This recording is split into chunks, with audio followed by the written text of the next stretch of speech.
অতি দুখেৰে আমি ক'ব বিচাৰিছোঁ যে এই নেশ্যনেল হাইৱেৰ ওপৰত এইখন দলং মিছা থানাৰ সন্মুখত আৰু এই ডিজু নদী আমনিৰ ওচৰত ডিজু নদীৰ ওপৰত যি দুখন দলং পৰিত্যক্ত অৱস্থাত আছে, জৰাজীৰ্ণ অৱস্থাত আছে, কোনটো সময়ত দুৰ্ঘটনা হ'ব, কোনটো সময়ত কাৰ মৃত্যু হ'ব কোনো ক'ব নোৱাৰে। কিন্তু ইয়াৰ সম্পূৰ্ণ দায়িত্ব NHIDCL আৰু চৰকাৰৰ বিভাগীয় কৰ্তৃপক্ষক। আজি বিভাগীয় কৰ্তৃপক্ষৰ উচ্চ পদস্থ বিষয়াসকলক চৰকাৰে দৰমহা দি ৰাখিছে, ইঞ্জিনিয়াৰসকলক দৰমহা দি ৰাখিছে আৰু ডাঙৰ ডাঙৰ কোম্পানী টেণ্ডাৰ পাছ কৰিছে। কিন্তু বিগত সময়ত আমি দেখিব পাইছোঁ যে চিনপ্লেক্স নিচিনা ডাঙৰ ডাঙৰ কোম্পানীয়ে ইয়াত এই ৰাস্তা ভাঙি দিছে, বনাবৰ নামত ৰাস্তা ভাঙিছে, ৰাস্তা বনাব পৰা নাই আজিলৈকে। কিন্তু তাহাঁতৰ ওপৰত কোনো এইটো ব্যৱস্থা নহ'ল।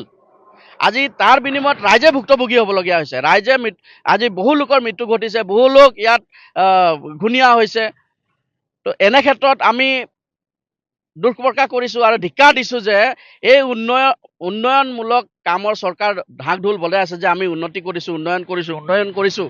কিন্তু এয়া উন্নয়ন, ৰাইজৰ পৰা টেক্স আদায় লৈ আছে, ইটোৰ পিছত সিটো টেক্স, ইটোৰ পিছত সিটো টেক্স। কিন্তু আজি ৰাইজৰ কাৰণে এই ৰাস্তা বনাই দিব নোৱাৰে। আমাক কি লাগে? আমাক যাতায়াতৰ বাবে ৰাস্তা সুৰক্ষিত লাগে, আমাক সুৰক্ষা প্ৰদান কৰক।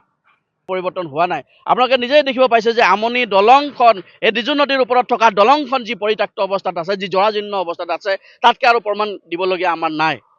তো ৰাইজে টুল টেক্স পে' কৰি আছে, ৰড টেক্স পে' কৰি আছে, এভৰি টেক্স পে' কৰি আছে। টেক্স পে' নকৰিলে ৰাইজৰ ওপৰত ফাইন লগাই দিয়ে। তো মই এই হিমন্ত বিশ্ব শৰ্মা ডাঙৰীয়া চৰকাৰখনক ক'ব বিচাৰিছোঁ, অতি শীঘ্ৰেই এই যি বিভাগীয় কৰ্তৃপক্ষ আছে এই NHIDCL ওপৰত আপোনালোকে তদন্ত কৰক আৰু ইয়াৰ ওপৰত এটা বিহিত ব্যৱস্থা লওক যে আজিলৈকে যে জৰাজীৰ্ণ অৱস্থাত কিয় পৰি আছে, ইয়াৰ ওপৰত এটা তদন্ত হ'বই লাগিব। কাৰণ ইয়াত ইমান দিনে ৰাইজ ভুক্তভোগী হ'বলগীয়া হৈ আছে। ৰিপেয়াৰিং নিম্নমানৰ মানে ৰাস্তাখন যেতিয়া নতুন বনাই আছিলে, ৰাস্তা বনোৱা একমাহ দুমাহ নহওঁতে ৰাস্তা ফাটিব ধৰিলে।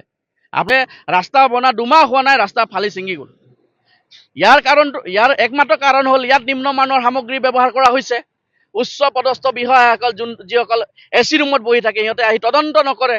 তদন্ত নকৰাৰ কাৰণে ঠিকাদাৰে নিজৰ মন মৰ্জিত যেনেকৈ বনাব লাগে বনাই গুচি গৈছে আৰু।